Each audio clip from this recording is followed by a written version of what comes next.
y a la tierra, llamo por testigos hoy contra vosotros, que os he puesto delante la vida y la muerte, la bendición y la maldición.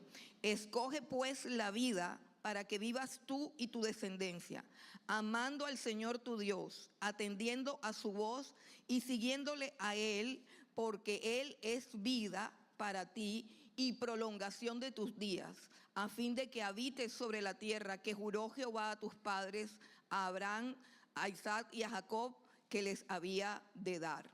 Gloria a Dios.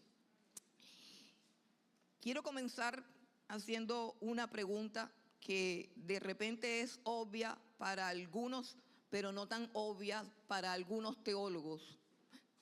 Alguien dijo que la gente entre más sabe, más se complica la vida.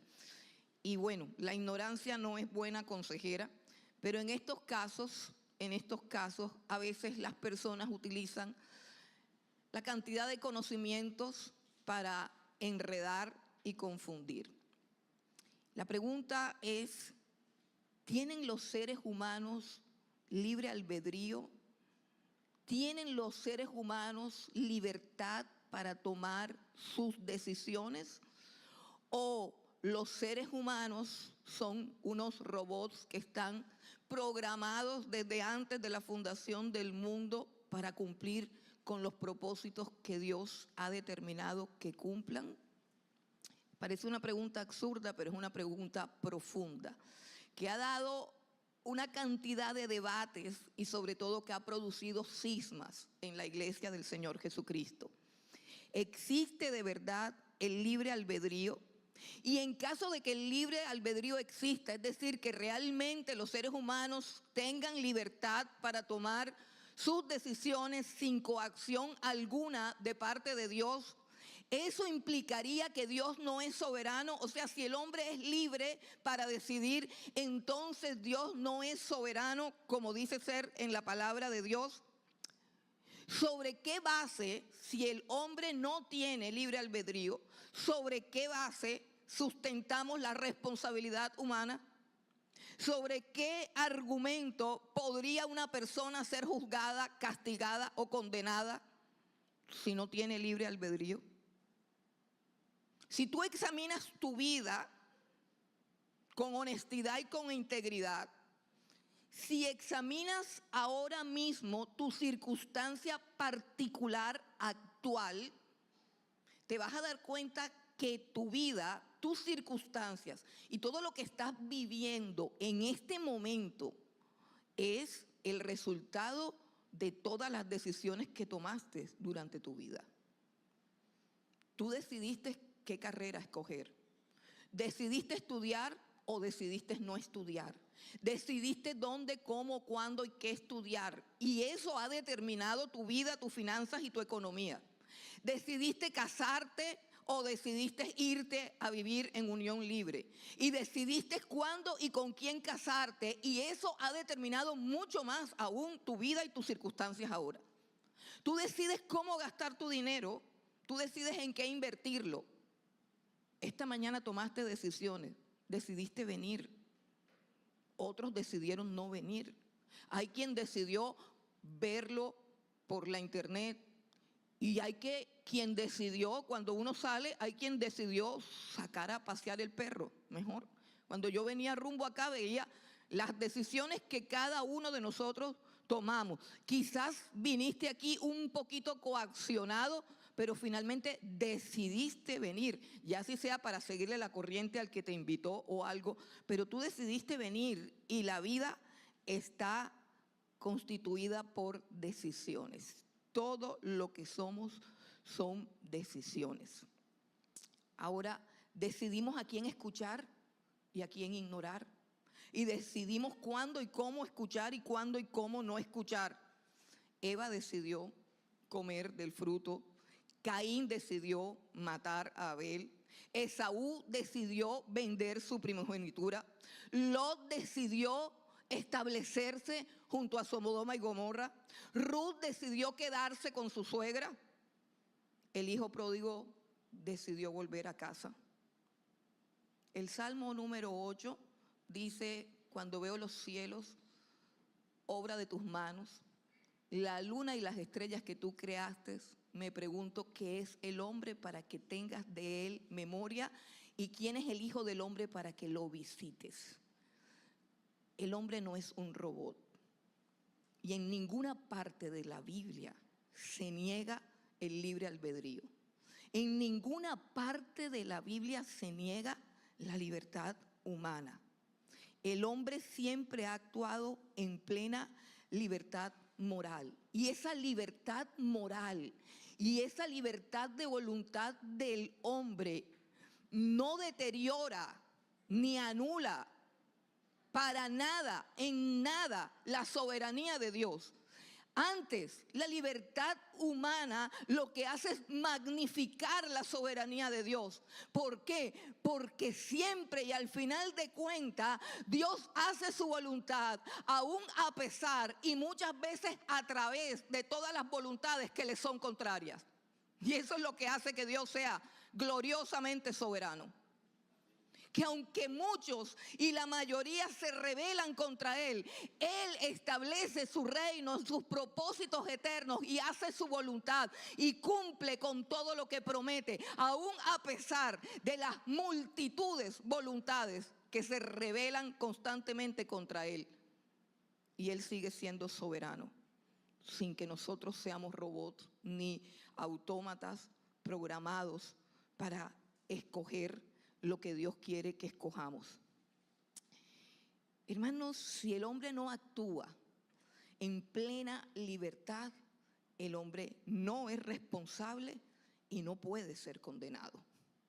En este caso, si Dios condena a un hombre que no actúa en plena libertad y en plena voluntad, pues Dios simplemente deja de ser justo al castigar o condenar al pecador.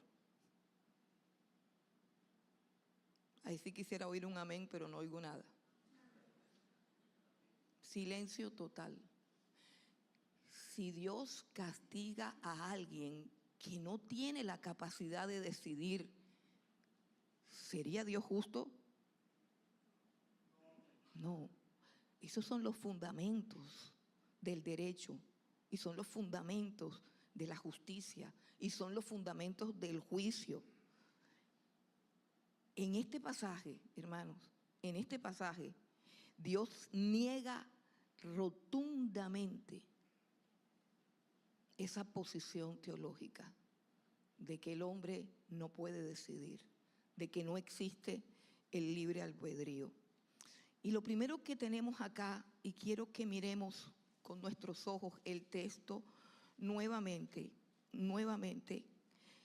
versículo 19, están en Deuteronomio 30, versículo 19, dice Dios: a los cielos y a la tierra llamo por testigos hoy contra vosotros.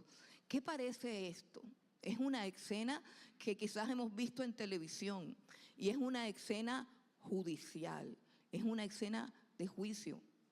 ¿Han visto juicios? A mí me encantan los juicios en la televisión, porque aquí no es posible de pronto acceder a un juicio de eso, y por lo general no lo hacen como con la reverencia y la integridad que normalmente se debe hacer. Pero me encantan todas esas películas de juicio, de cómo va pase al estrado el primer testigo, pase el estrado, la fiscalía, el acusador, el defensor. Esta es una escena de juicio. Y Dios está diciendo: a los cielos y a la tierra llamo por testigos. ¿Y sabe lo que Dios está defendiendo en este pasaje y en este momento? ¿Sabes qué es lo que Dios está defendiendo y sabes qué es lo que está acusando? Número uno, porque Dios aquí está defendiendo y está acusando. Por ejemplo, nosotros vivimos en un país donde hay demasiada corrupción y hay de pronto un delito que se comete mucho y son las faltas al debido proceso. Es decir, que condenan a una persona sin cumplir con todos los requisitos previos que debe haber para declararlo culpable y imponerle una pena. O sea, se vuelan esos requisitos, así como hicieron en el juicio contra el Señor Jesucristo. Se vuelan todas las reglamentaciones jurídicas que hay para juzgar y luego condenar y luego dar sentencia. Se vuelan todo y dicen, no, vaya preso porque es culpable. Pero ¿y cómo? ¿Cuándo? Eso se llama faltas al debido proceso. Y en este pasaje Dios está defendiendo su integridad moral para juzgar. Está defendiendo su absoluta inocencia. Escuche bien, su absoluta inocencia, su nula participación en los actos voluntarios de las personas que Él ha creado. Dios está diciendo a los cielos y a la tierra, llamo por testigos hoy contra vosotros, que os he puesto, o sea que yo he actuado, dice Dios, he actuado conforme al derecho, a la justicia y a la verdad, y he puesto delante de ustedes dos caminos para que puedan escoger con libertad. Está diciendo, yo en ningún momento me hago partícipe de lo que ustedes decidan. Yo en ningún momento voy a coaccionar sus voluntades para que escojan erróneamente. Yo en ningún momento participo de sus decisiones libres con la libertad que yo les entrego en mi autonomía, en mi soberanía. El que es soberano delega la autoridad en quien él quiere. Adán era soberano sobre la tierra y delegó su autoridad sobre Satanás. Por eso es que Dios no se metió y dijo, no, pero un momentico, ¿qué vas a hacer? ¿Tú por qué le vas a dar el control si yo te lo di fue a ti? Precisamente te lo di a ti, tú haces lo que quieres, se lo entregas a quien quieres y vives las consecuencias de tus actos. Toda la revelación divina está basada en la libertad humana. Por eso el hombre es imagen de Dios. Por eso Dios visita al hombre. Por eso Dios redime al hombre. Por eso el hombre es corona de la creación. Dios defiende su integridad y dice, yo he puesto delante de ustedes el camino de la vida y de la muerte. Yo he puesto delante de ustedes ambas opciones. Ambas opciones. Y yo quiero decirte que nuestra absoluta responsabilidad es el fundamento de nuestra culpa. El hecho de que tú seas absolutamente responsable de cada cosa que haces es lo que determina que también seas culpable si lo que haces produce un perjuicio o un daño. Fuera de eso, nadie te podría condenar. Nuestra absoluta responsabilidad moral es la base de nuestra culpa, por un lado, pero por otro lado es el sustento de la justicia de Dios. Es lo que hace y determina que Dios es justo cuando juzga y cuando condene. Y yo quiero mostrarte una mentalidad que entiende eso y una mentalidad pecaminosa que no lo entiende, sino que se escuda en lo otro. Acabamos de hacer un análisis, y creo que tú lo hiciste conmigo. Yo hago un análisis de toda mi vida, de todas las decisiones que tomo, y finalmente yo soy responsable de todas las decisiones que he tomado. Y no puedo echarle la culpa a nadie. Pero es que es tan delicioso, tan reconfortante, que mi vida esté desbaratada y que yo tenga a otra persona a quien culpar. Hermano, es que eso produce un placer. Esa capacidad de lo que pasa es que ella, lo que pasa es que él, y esa es una mentalidad pecaminosa, es una mentalidad hipócrita, es una mentalidad religiosa. Ustedes recuerdan a Aarón cuando hizo el becerro y Moisés le decía, ¿qué fue lo que pasó? Y dice, me dieron aretes, me dieron pulseras, me dieron anillos, los eché ahí y salió un becerro. El pueblo me dio un poco de cosas. Yo los eché ahí y la olla cocinó sola un becerro. Te voy a mostrar dos mentalidades. Una mentalidad controlada por el pecado, que es la mentalidad de víctima, que siempre busca en lo externo la causa de sus desgracias y de sus fallas y de sus errores. Y una mentalidad controlada por el Espíritu Santo, que se hace responsable de sus decisiones.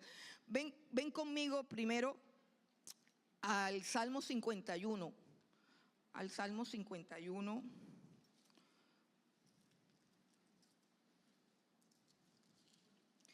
Ustedes conocen el Salmo 51 porque como aquí todos somos pecadores, ¿hay algún pecador que no sabe de qué trata el Salmo 51?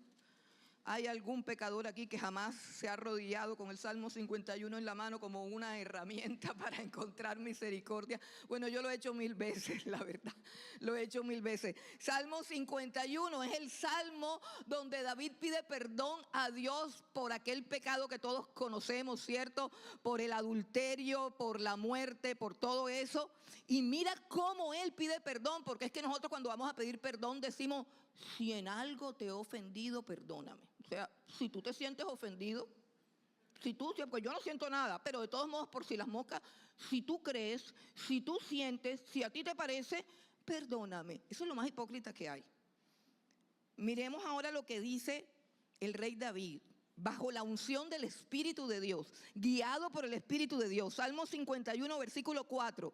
Dice David a Dios, contra ti solo he pecado y he hecho lo malo delante de tus ojos.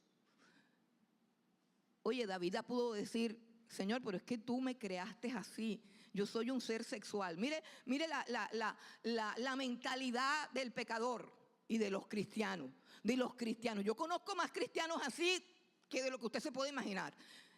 ¿Yo qué culpa tengo que esa señora se haya ido a bañar sin ropa allá? Bueno, dice, contra ti solo he pecado y he hecho lo malo delante de tus ojos. ¿Para qué?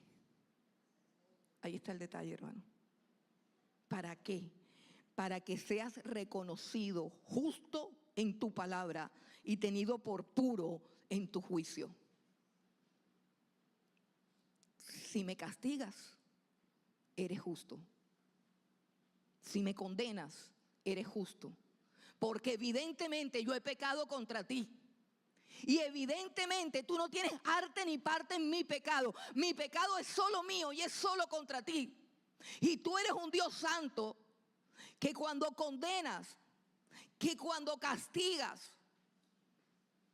ejerce justicia, derecho y santidad. Por eso Él no dice lo que dice Adán bajo el pecado. Vamos un momentico a Adán. ¿Qué dijo Adán? Ustedes conocen esa declaración de Adán, Génesis capítulo 3, versículo 11. Dice, y Dios le dijo, ¿quién te enseñó que estabas desnudo? ¿Has comido del árbol del que yo te mandé que no comieses? Y el hombre respondió, la mujer que me diste por compañera me dio del árbol y yo comí. Bueno, y esa es la repetición de la repetidera. Y eso yo lo escucho. Yo escucho una cantidad de Adanes y una cantidad de Evas diciendo que el problema de su vida es la mujer que le dieron o el marido que le dieron. Ese es un concepto altamente pecaminoso. Y hasta que tú no vayas a Cristo y reconozcas tu propia responsabilidad moral en tus decisiones y en el rol que asumes, Dios no te va a escuchar. Dios no te va a escuchar. Son dos aspectos diferentes. Señor, contra ti he pecado, para que seas tenido por puro y por justo en tu juicio. Y lo otro es, ay, me vas a regañar ahora si tú la creaste a ella y ella fue la que me indujo, ella fue la que me sedujo. Volvamos a Deuteronomio 30. Dios está diciendo claramente que el hombre tiene libertad para decidir que así fue diseñado, que así fue creado. La Biblia dice que Dios nos invita a escoger, nos da el libre albedrío, coloca en nosotros la voluntad, lo que nos hace personas, voluntad. Voluntad, eso es lo que nos hace personas, eso es lo que nos diferencia del resto de la creación. Voluntad, voluntad para decidir, sin coacción, sin presión. Dios colocó en el jardín del Edén, la Biblia dice en el libro de Génesis, una multitud de árboles. Y dice que en el centro del jardín del Edén, y nosotros siempre decimos, estaba el árbol del bien y del mal. No, Señor, estaban 2 árboles en el centro del Edén. No era uno, eran 2. Corrija esa percepción equivocada que tiene usted de que en el centro del Edén estaba el árbol del bien y del mal. No, Señor, en el centro del Edén habían 2 árboles. El uno era el árbol del conocimiento del bien y del mal y el otro era el árbol de la vida. Allí fue donde por primera vez el hombre tomó las decisiones que quiso tomar, usó de su libre albedrío, de su voluntad. Y cuando venimos acá a Deuteronomio 30, la situación es igual, la situación es la misma. Dios está hablando a Israel, Dios está hablando a Israel. No que dicen los teólogos que esa voluntad murió y que después de Adán ya el hombre no tiene libre albedrío, que después de Adán ya el hombre no tiene capacidad para escoger lo bueno ni para escoger nada, que después de Adán el hombre simplemente es un robot que hace lo malo. Pues, ¿a qué está jugando Dios cuando le habla a su pueblo Israel y le dice nuevamente las mismas palabras? A los cielos y a la tierra pongo por testigo, he puesto delante de ustedes la vida y la muerte. Otra vez, he puesto delante de ustedes. ¿Para qué va a colocar la vida y la muerte si ese pueblo no tiene la capacidad de escoger, no tiene la capacidad de elegir? ¿De quién se está burlando Dios? Dios defiende su integridad. Dios nos da libertad para escoger. Pero hay algo más que habla del carácter de Dios. Hay algo más profundo todavía en Dios, que anula por completo totalmente la posibilidad de que Dios pueda inclinar a alguna de sus criaturas a hacer lo malo de alguna manera. De que Dios pueda ejercer sobre una criatura que Él ha creado una influencia para que decida lo malo. Eso no es posible, porque justamente aquí, y a diferencia de cualquier prueba que podamos experimentar, Dios advierte con claridad las advertencias de cada decisión. No es un juego, no es que Él pone dos círculos, uno rojo y uno verde, y dice, allí están. ¿Y cuál escojo? El que tú quieras. Usted ha ido de pronto a alguna heladería y están un poco de sabores extraños allí y uno no sabe qué escoger, y uno le dice a la señorita, pero ayúdame, o sea, ¿cuál es el más rico? Y la señorita te dice, todos son ricos. Y uno mira, uno es verde, el otro es rojo, el otro es morado, y uno queda así sospechoso y mira el precio del helado y dice, ¿qué tal que yo compré esto y no me guste? Pero ayúdame, dime cuál es el más rico, cuál es el que más se vende. Aquí todos se venden. Sí, si coges el feo, eso es tu problema, igual me tienes que pagar. Ahí hay un sesgo en el carácter moral de la persona.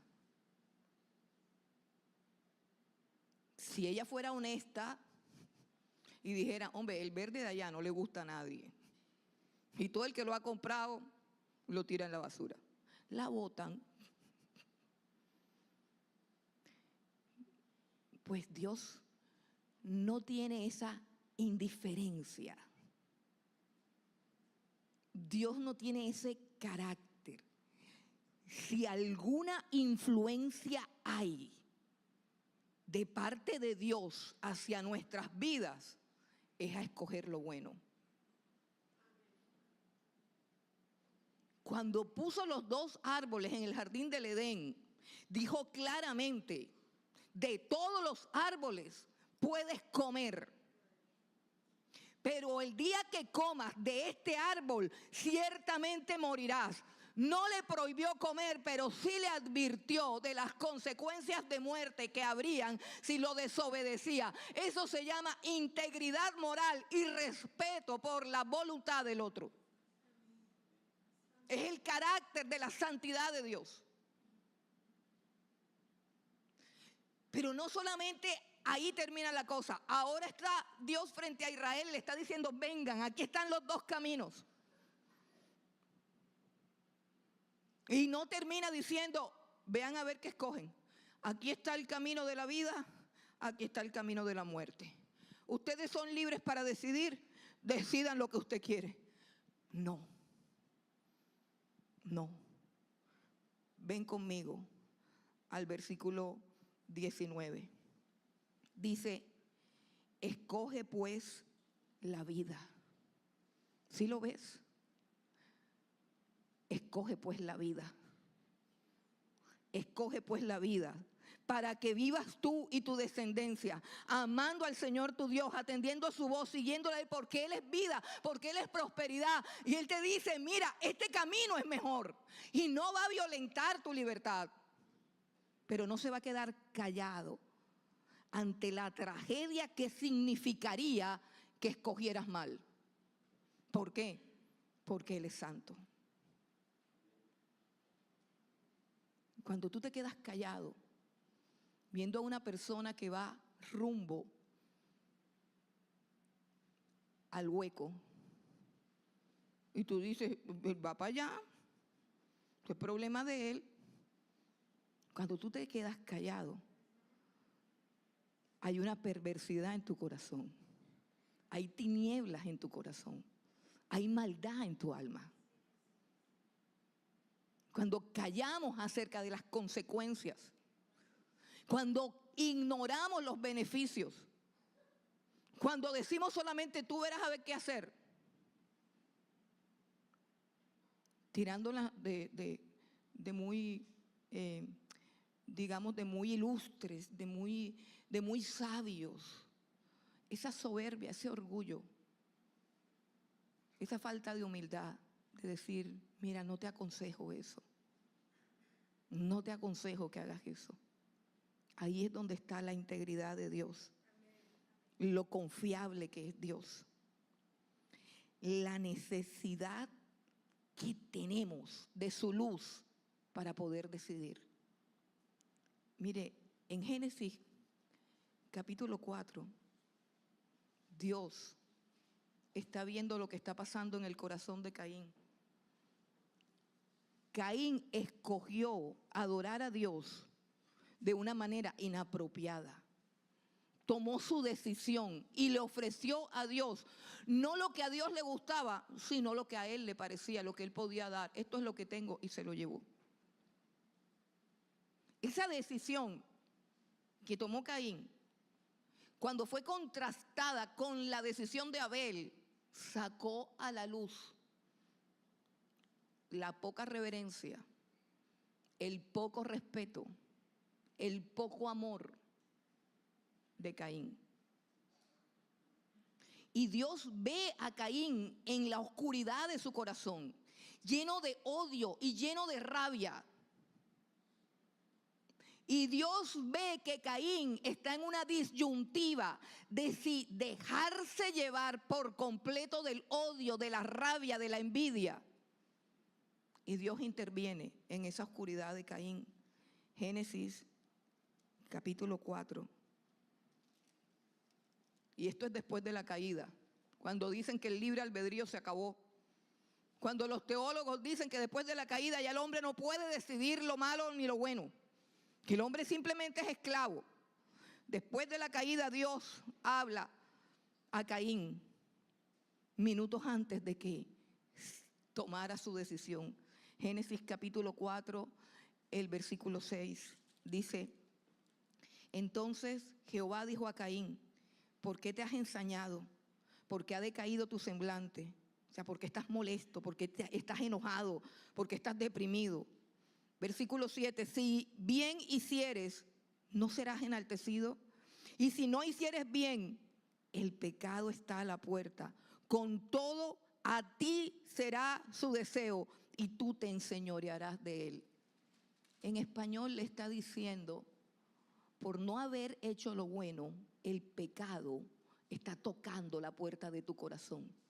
Pero aún así, aún habiendo hecho lo malo y aún habiendo permitido que Satanás entrase en tu corazón trayendo ese odio, todavía tú puedes tomar control de esa pasión. Todavía te puedes enseñorear de tu pecado. No importa cuál sea la condición que tú tienes. No importa cuántas decisiones malas has tomado. No importa si es una cadena de decisiones incorrectas. Dios dice, tú puedes enseñorearte de eso. Tú puedes parar y decir no más. Tú puedes detenerte y decir, no voy a criticar más, no voy a murmurar más, no voy. Y necesitas la ayuda de Dios, claro, no me malinterpretes. Pero si no tomas la decisión, ni Dios te va a ayudar. Si tú no decides, Dios tampoco viene en tu ayuda. Así de sencillo. Caín pudo parar cuando Dios intervino. Por eso es tan importante, hermano, que cuando estemos en una disyuntiva, cuando estemos en un no sé qué hacer, cuando estemos frente a 2, 3, 4, 5 posibilidades, vayamos a la luz, vayamos a su presencia, vayamos a consultar con Dios. Porque Él es la luz y Él nos va a decir, no nos va a obligar. Dios no te va a obligar nunca, jamás, a escoger lo que es bueno. Pero en su luz te mostrará lo bueno y lo malo. En su luz te mostrará las consecuencias. El problema es que decidimos sin Dios. Vivimos sin Dios. Tomamos decisiones sin Dios. Toda decisión tiene consecuencias de vida o de muerte. Escucha bien.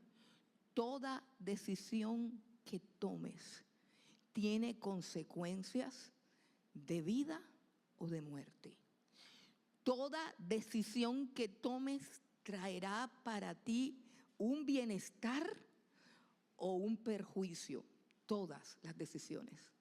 Algunos perjuicios grandes, algunos perjuicios pequeños. Algunas bendiciones grandes, otras bendiciones pequeñas. Pero no hay ninguna decisión neutra. No existe la decisión nuestra, neutra. Pero tenemos que pedir guía a Dios. Vamos a Proverbios capítulo 14.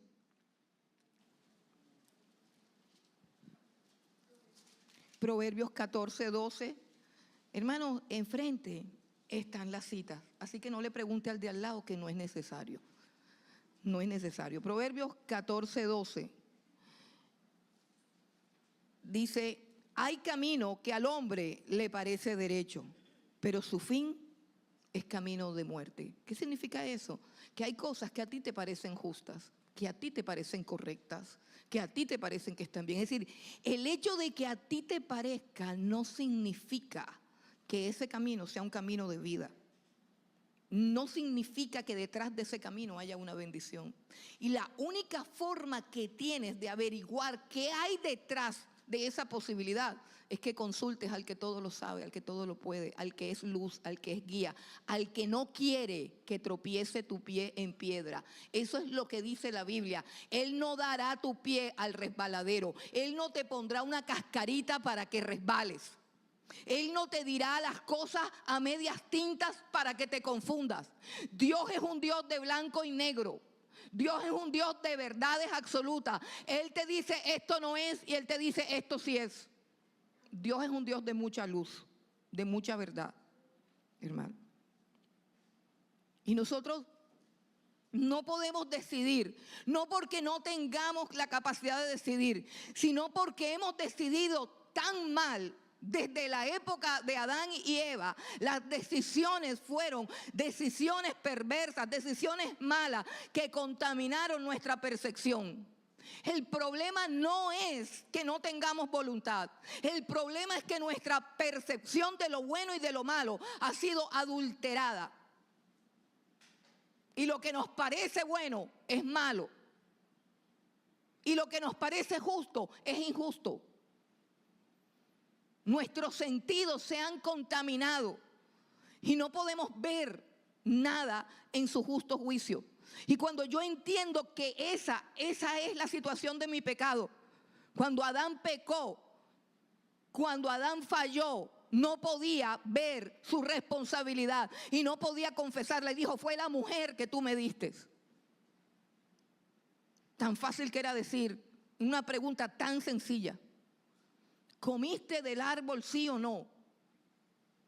Sí. ¿Estuviste allí o no estuviste? No, lo que pasa es que, mira, yo te voy a explicar. Te hice una pregunta, ¿estuviste o no estuviste? Pero déjame que te explique. ¿Que te explique qué? O estuviste o no estuviste, después explica, pero contesta. ¿Por qué no asumimos nuestra responsabilidad con facilidad? ¿Por qué siempre queremos excusarnos y condenar a otro antes de quedar mal? Esa es la oscuridad de nuestra percepción. Esa es la incapacidad que tenemos. Pero decidimos mentir. Decidimos no decir la verdad. Decidimos sostenernos en el engaño. Y casi siempre nos escondemos en que eso es voluntad de Dios. La falta de percepción, la falta de honestidad. Ignoramos voluntariamente. La Biblia dice en 2 de Pedro capítulo 3 que en los últimos tiempos los hombres ignoran voluntariamente que el cielo y la tierra fueron hechos por Dios y que fueron destruidos en un diluvio y que los que ahora hay serán destruidos por fuego. Eso no es algo que no sepan. Eso es algo que voluntariamente decidieron ignorar. Así de sencillo, hermano. ¿Qué es el hombre? El hombre es imagen de Dios. El hombre es corona de la creación.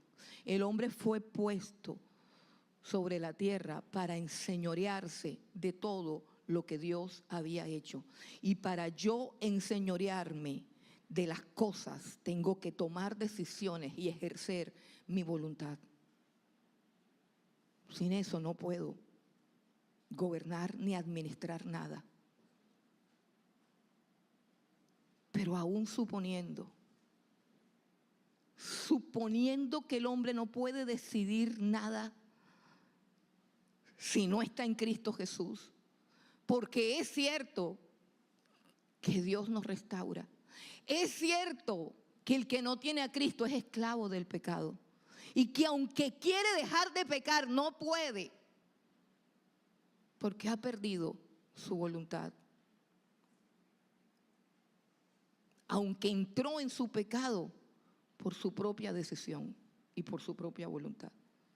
Y es cierto que el ejercicio de las decisiones que conllevan a la muerte esclavizan y producen muerte. Porque la Biblia dice que cuando somos tentados, no le echemos la culpa a Dios. Nadie es tentado por Dios. Y hay gente que dirá, ay, pero por el diablo sí. Pues la Biblia dice que tampoco es el diablo. Tampoco es el diablo. Dice la Biblia que cada quien de su propia concupiscencia es atraído y seducido. Sí, el diablo te atrae, pero te atrae porque en tu corazón hay una inclinación hacia eso que él te ofrece. Te atrae por tu propia concupiscencia. Te atrae por tus propios deseos. La Biblia dice que nos tenemos que despojar del viejo hombre que está viciado conforme a los deseos engañosos. O sea, lo que yo deseo, creo que es bueno, pero realmente es muerte para mi vida. Y en ese sentido, Dios tiene que asistirnos. Y en ese sentido, Cristo viene a libertarnos. Por eso Jesús dice que todo el que hace pecado, esclavo es del pecado. Y el esclavo no permanece en la casa porque es esclavo. Pero si el Hijo te libertare, serás verdaderamente libre. Si te pidiera que alzaras las manos, si Cristo te ha hecho libre, ¿podrías alzar las manos? ¿Podrías alzar las manos si eres libre? A mí Cristo me hizo libre. A mí Cristo me libertó de la esclavitud al pecado. Me hizo libre. Y no lo digo por doctrina, lo digo por experiencia. Lo digo por experiencia. La iglesia es la comunidad de las personas que han sido libertadas por Cristo Jesús, que han sido transformadas por su palabra, que tienen discernimiento espiritual para distinguir entre el reino de la luz y el reino de las tinieblas, que tienen discernimiento para discernir entre lo bueno y lo malo, que tienen la capacidad de juzgar si algo es bueno o algo es malo, que tienen la capacidad de aborrecer lo malo y apartarse de lo malo. La iglesia ha sido redimida por Jesucristo, ha sido iluminada por el Espíritu Santo y es alumbrada continuamente por su palabra. Por lo tanto, la iglesia tiene que saber elegir correctamente. Si no, no es iglesia, hermano. Si no, no es iglesia. Y te quiero decir algo. Este mensaje que estoy predicando aquí me lo dio el Señor al finalizar los 21 días de ayuno por Colombia. Este es el mensaje para la iglesia. Después de 21 días de ayuno por Colombia. Oye bien lo que Dios te está diciendo. Sobre todo a los que dicen ser iglesia. Tengo delante de ti el camino de la vida y de la muerte. Y si tú eres iglesia y el Espíritu de Dios ha alumbrado tus ojos, tú hace rato que tienes que tener claro dónde están esos dos caminos. Si tú me dices, ay, yo no sé, yo no entiendo, ¿qué voy a hacer? Dentro de 8 días,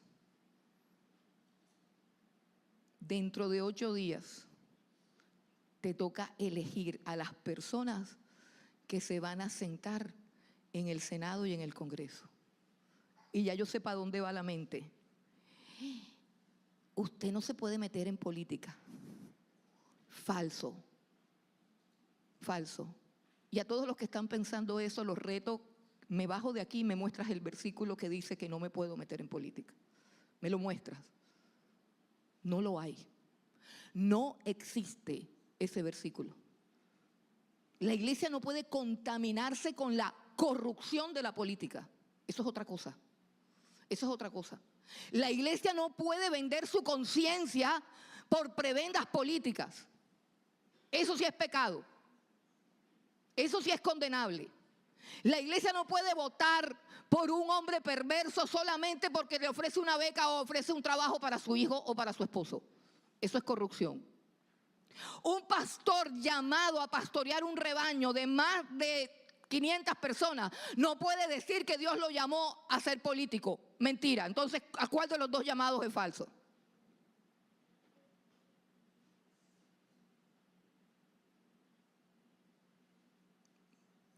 Ese fue un engaño del diablo.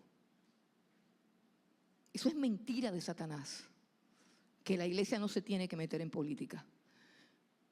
La iglesia es la sal de la tierra. ¿Qué es la sal? ¿Qué es la sal? ¿A qué se refería Jesús? La sal es lo que le echaban a la carne para que no se pudriera. La función de la iglesia es impedir que la corrupción avance. La iglesia es luz, la luz del mundo. ¿Y qué es lo que hace la luz? ¿Qué es lo que hace la luz? ¿Qué es lo que hace la luz? Alumbra para que puedas ver las tinieblas. Lo que hay en las tinieblas, el vómito, la suciedad, la sangre, la inmundicia, no se ve porque la oscuridad lo tapa. Pero cuando la luz lo alumbra, tú ves eso. Y esa es la función de la iglesia. Aunque nos cueste la muerte. Estamos aquí para hacer luz, no unos hipócritas falsos que dicen, no se meta en política. No, yo no me estoy metiendo en política, la política se está metiendo con Dios. Basta ya de hipocresías, porque estamos en el valle de la decisión, todos. Y Dios está diciendo, pongo delante de ti la vida y la muerte y está claro. No me digas que no entiendes. No me digas que no entiendes. Hermanos, el gobernante que tenemos ha blasfemado 3 veces el nombre del Señor Jesucristo. 3 veces. Primero dijo que era palestino. Ay, debe ser que se confundió. No, señora, no se confundió. Negar la genealogía judía de Jesús es grave. ¿O es que ustedes no conocen al Jesucristo que yo sigo? Yo sé quién es Jesús. Y Él es intocable. Decir que Él es palestino y no judío, cuando toda la Biblia y todas las genealogías están comprometidas en comprobar de manera absoluta su linaje mesiánico. Decir que era marxista o decir que era comunista es no haberle escuchado jamás el discurso base y fundamental del Sermón del Monte. Pero como si eso no fuera suficiente, también dijo que el Señor era fornicario.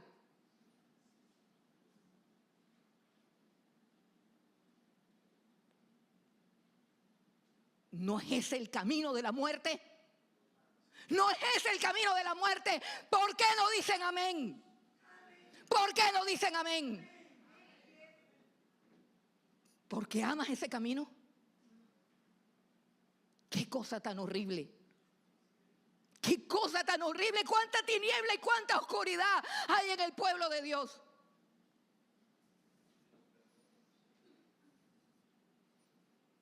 ¿Sabes que cuando Dios llamó a Abraham, le dijo claramente, haré de ti una nación santa y te bendeciré? Y maldeciré a los que te maldigan y bendeciré a los que te bendigan. Yo no sé cuántos años tienen cada uno de ustedes de congregarse aquí, pero que yo recuerde aquí a esta congregación, yo le he enseñado el Apocalipsis más de 6 veces.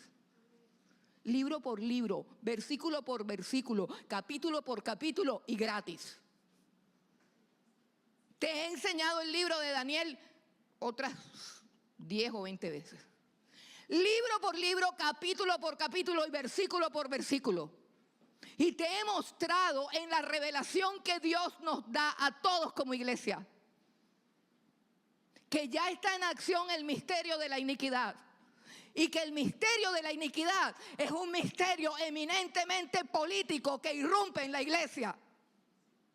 Que el misterio de la iniquidad es coronar a un gobernante mundial que va a torcer el derecho y que va a blasfemar el nombre de Dios.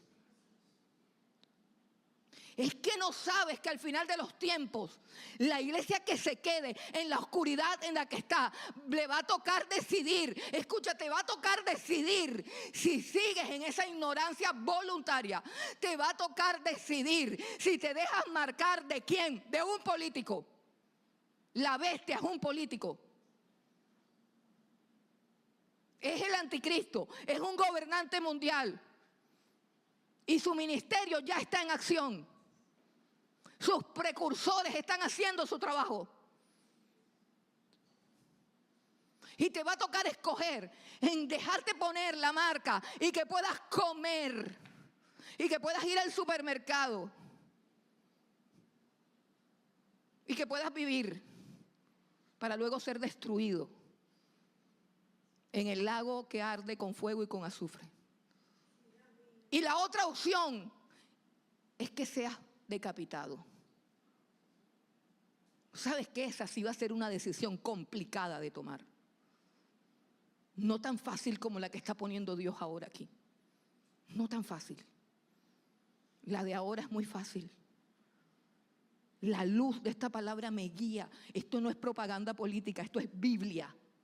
Biblia. La Biblia le dijo, Dios dice en su Biblia a Abraham, los que te maldigan, los que maldigan esa nación que yo voy a levantar de ti serán malditos, y los que bendigan esa nación serán benditos.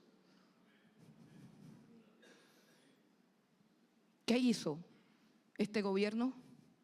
Proclamó el Estado palestino y aborrece a Israel. Y te quiero decir que el mundo político todo se mueve en que los que van a perdición se enrolan en las filas del odio a Israel.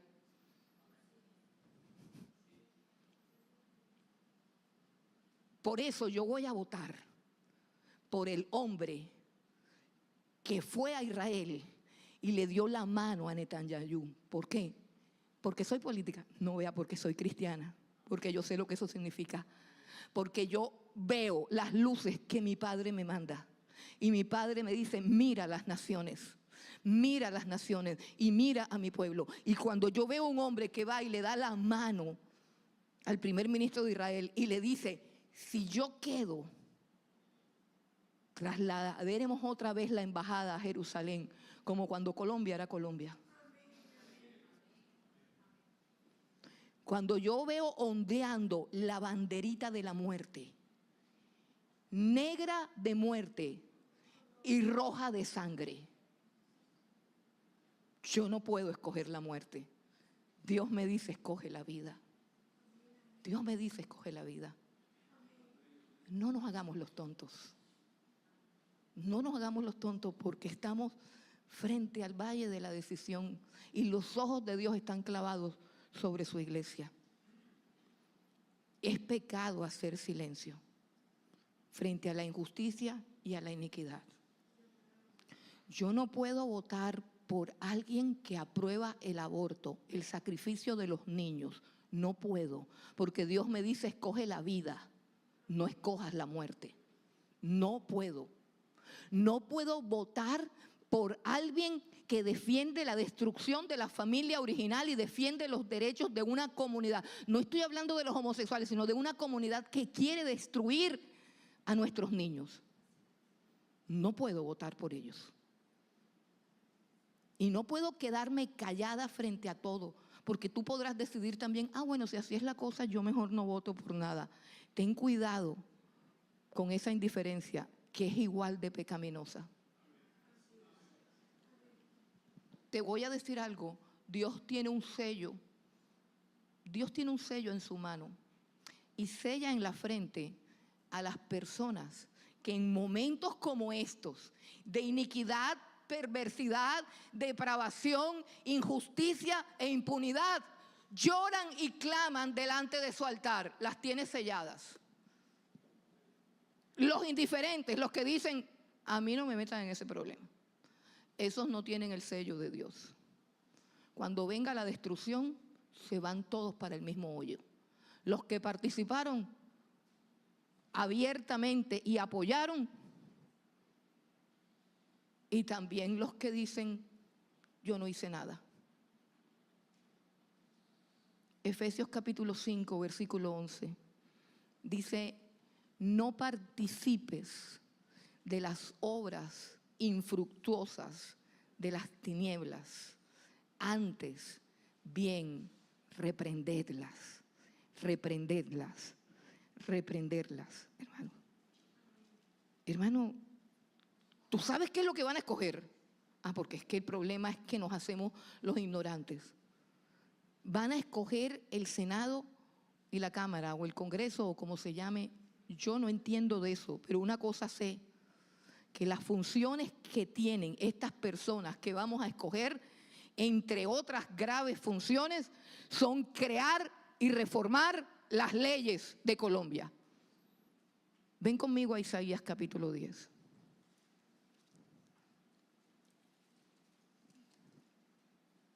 Isaías capítulo 10, leemos del 1 al 3. Isaías 10, del 1 al 3. Dice, hay de los que dictan leyes injustas y prescriben tiranía, para apartar del juicio a los pobres y para quitar el derecho a los afligidos de mi pueblo, para despojar a las viudas y robar a los huérfanos. ¿Y qué haréis en el día del castigo? ¿A quién os acogeréis para que os ayude cuando venga de lejos el asolamiento? ¿En dónde dejaréis vuestra gloria? Los que se van a elegir en el Senado y en la Cámara tienen la función de redactar las leyes. El que yo elija va a redactar leyes. El pacto histórico y el otro de la FARC, porque hay dos partidos, han redactado muchísimas leyes que tienen que ver con la castración de los niños, con la hormonización de los niños, con matar a los niños en el vientre de su madre. Y todo el que vota por ellos, los comunes, y todo el que vota por ellos ha participado de este pecado. Se los leo. Hay de los que dictan leyes injustas y prescriben tiranía. Tú vas a participar de todas las leyes y decretos que ellos promuevan, dependiendo dónde pongas la cruz. Te lo repito. Estamos en el valle de la decisión. La iglesia está siendo probada, examinada. Mi única confianza está puesta en Dios, en que aquel que blasfema el nombre del Señor no permanecerá. Ni él, ni su séquito, ni todos los que vienen detrás de él. Yo confío en el celo de Dios. No confío mucho en el discernimiento de la iglesia, porque por años me he enfrentado a una iglesia necia, tonta, superficial, vana.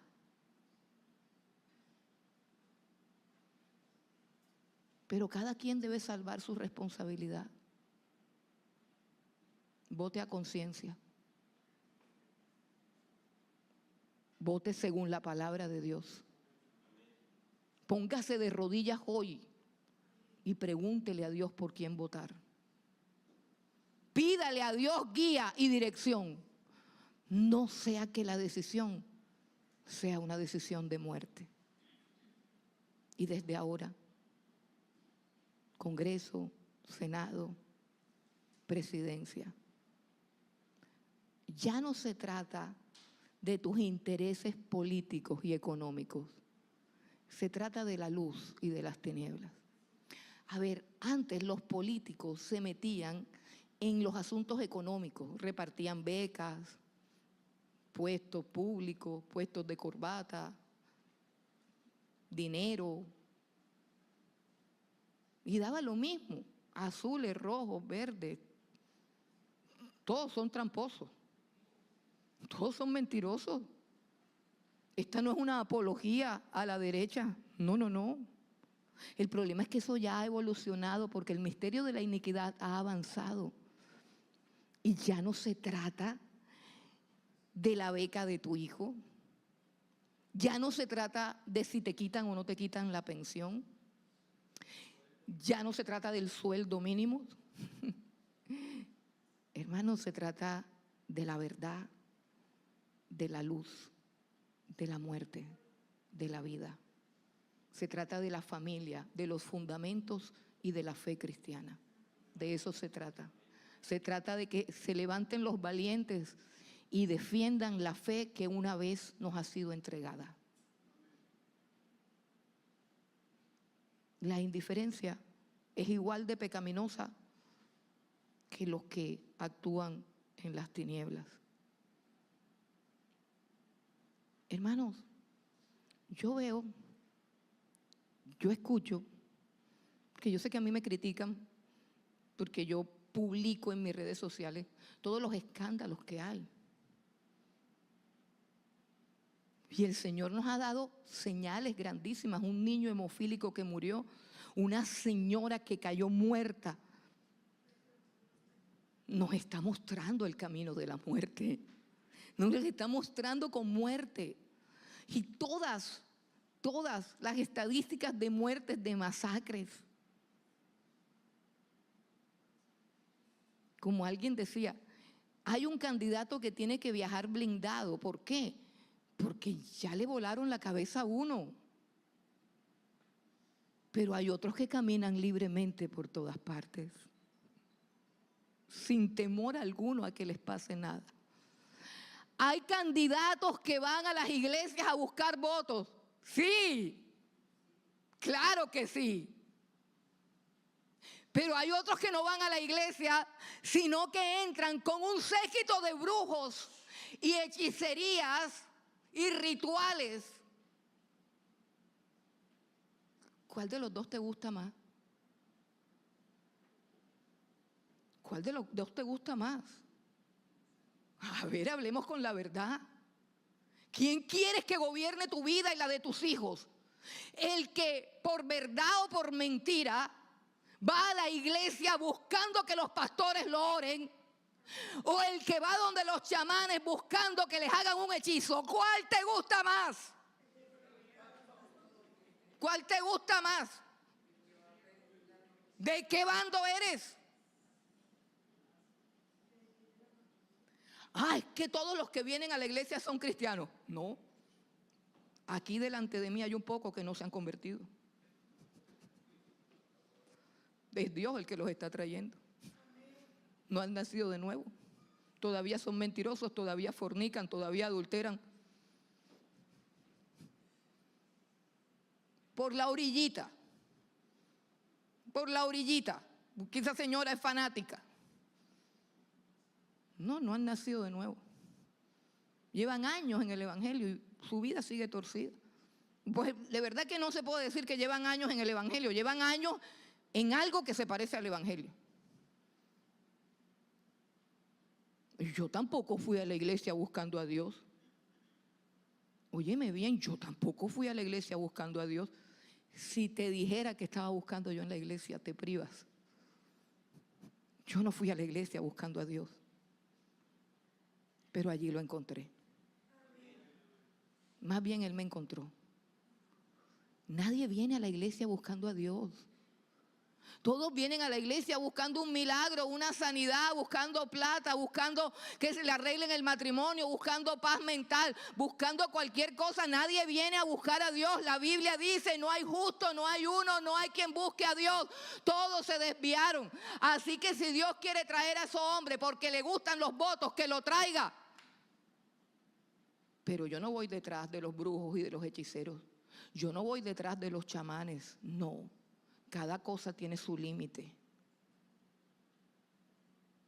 Cada cosa tiene su lindero. Y Colombia atravesó el lindero de la oscuridad y de las tinieblas. Y el único que puede devolvernos la luz es Cristo. Por eso, hermano querido, escoge bien. Escoge la vida.